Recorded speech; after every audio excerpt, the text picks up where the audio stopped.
എല്ലാവർക്കും നമസ്കാരം. അപ്പൊ ഇതൊരു ബ്രൈഡൽ സ്കേർട്ട് സ്റ്റിച്ച് ചെയ്യാൻ നമുക്ക് വന്നിട്ടുണ്ട്. അപ്പൊ അതെന്ന് വെച്ചിട്ടുണ്ടെങ്കിൽ നമുക്ക് സ്കേർട്ട് ഒരു 34 ഇഞ്ച് വണ്ണത്തിന്റെ അരവണ്ണമാണ് കേട്ടോ. പക്ഷെ ഇത് നല്ല വലുതാണ്, അരവണ്ണം നല്ല വലുതാണ്. അപ്പൊ ആ പെങ്കൊച്ചിനെ വരുത്തിച്ചിട്ട് തന്നെ നമ്മൾ ഇട്ട് നോക്കിയായിരുന്നു. അപ്പൊ ഇത് പല ഓപ്ഷൻ ഉണ്ട് നമുക്കിത് ഷേപ്പ് ചെയ്യാനായിട്ട്. അരവണ്ണത്തിനനുസരിച്ച് ആക്കണം എന്നുണ്ടെങ്കിൽ നമ്മുടെ ഇത്രയും പീസ് ഉണ്ടല്ലോ, ഇത്രയും പീസ് നമുക്ക് ഇതിന്ന് കളയണം. ഒന്നല്ലെങ്കിൽ നമ്മൾ ഇതിന്റെ ഒരു പീസ് മാത്രം, ഈ ഒരു ബോർഡർ വന്നേക്കണ പീസ് മാത്രം, ഈ പീസ് വേണ്ട, ഈ പീസ് മാത്രം നമ്മൾ ഇതിങ്ങനെ അഴിച്ചെടുക്കും, അല്ലെങ്കിൽ സൈഡിൽ നിന്ന് ഇങ്ങനെ വെട്ടിക്കളയും. അല്ലെങ്കിൽ നമ്മൾ ഈ ലൈനിങ് ഉണ്ടല്ലോ, സ്കേർട്ടിന്റെ ഉള്ളിലത്തെ ലൈനിങ് അഴിക്കും, ഈ ലൈനിങ് അഴിക്കും, പിന്നെ ഈ പട്ട അഴിച്ചു മാറ്റും. അപ്പൊ ഈ ലൈനിങ് തുറക്കുമ്പോൾ നമുക്ക് ഈ പീസ് വർക്ക് ചെയ്തേക്കണ കാണാൻ പറ്റും.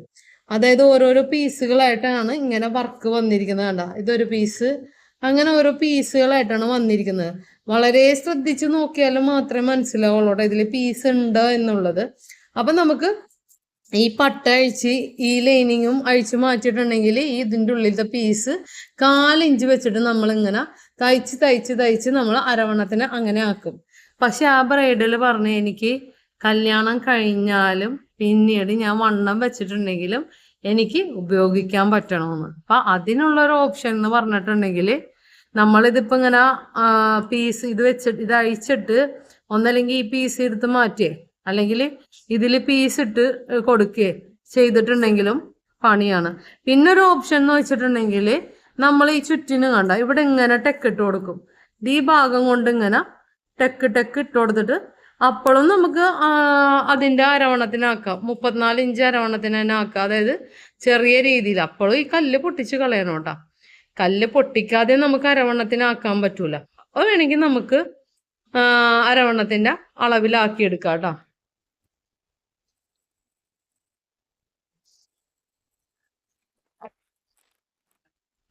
പിന്നെ ഇത് കണ്ട, ഇത് കണ്ട,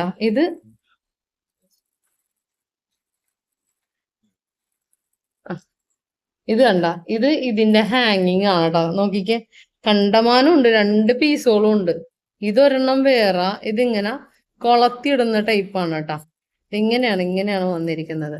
അപ്പൊ ഇത് നമുക്ക് വേണോന്നുണ്ടെങ്കിൽ കൊളത്തിയിടാം. ഇത് പിന്നെ തുന്നി ചേർക്കുകയാണെങ്കിൽ അങ്ങനെ ചേർക്കാം. ഇതിന്റെ തന്നെ മാച്ചിങ് ആയിട്ടുള്ള ഹാങ്ങിങ് ആണ് കേട്ടോ. അപ്പൊ ഞാൻ പറഞ്ഞത് നിങ്ങൾക്ക് മനസ്സിലായി കാണുമെന്ന് വിചാരിക്കുന്നു. ഒന്നല്ലെങ്കിൽ നമുക്ക് ടെക്ക് ഇട്ട് കൊടുക്കാം, അല്ലെങ്കിൽ അത് അഴിച്ചിട്ട് ടെക്ക് ഇട്ട് കൊടുക്കാം. ഇപ്പൊ ഞാൻ ലാസ്റ്റ് ഒരു ഓപ്ഷൻ എൻ്റെ മനസ്സിൽ കണ്ടേക്കണത്, സാധാരണ വള്ളി ഇട്ട് കൊടുത്തിട്ട് ഈ ഹാങ്ങിങ് പിടിപ്പിച്ചിട്ടുണ്ടെങ്കിൽ അവർക്കും പിന്നീട് ബുദ്ധിമുട്ടുണ്ടാവില്ല. പക്ഷെ എന്താന്ന്, ഇത് ഇത്രയും കാരണമുള്ളൊരു മെറ്റീരിയൽ ആയതുകൊണ്ട് വയറിൻ്റെ അവിടെ വന്നിട്ട് ചുരുങ്ങി നിൽക്കും. അത് മാത്രമേ ഉള്ളൂ ഒരിത്. പിന്നെ നിങ്ങൾക്ക് വല്ല ഇതിനെക്കുറിച്ച് എന്തെങ്കിലും ഒരു ഐഡിയ കിട്ടണമെങ്കിൽ എനിക്ക് കമൻറ്റ് ബോക്സിൽ കമൻറ്റ് ചെയ്യണം. അപ്പം എൻ്റെ വീഡിയോ നിങ്ങൾക്ക് ഉപകാരപ്രദം ആയിട്ടുണ്ടെങ്കിൽ ലൈക്ക് ചെയ്യാനും ഷെയർ ചെയ്യാനും സബ്സ്ക്രൈബ് ചെയ്യാനൊന്നും മറക്കരുത്. വീണ്ടും നല്ലൊരു വീഡിയോ ആയിട്ട് വരുന്നവരെ താങ്ക്സ് ഫോർ വാച്ചിങ്.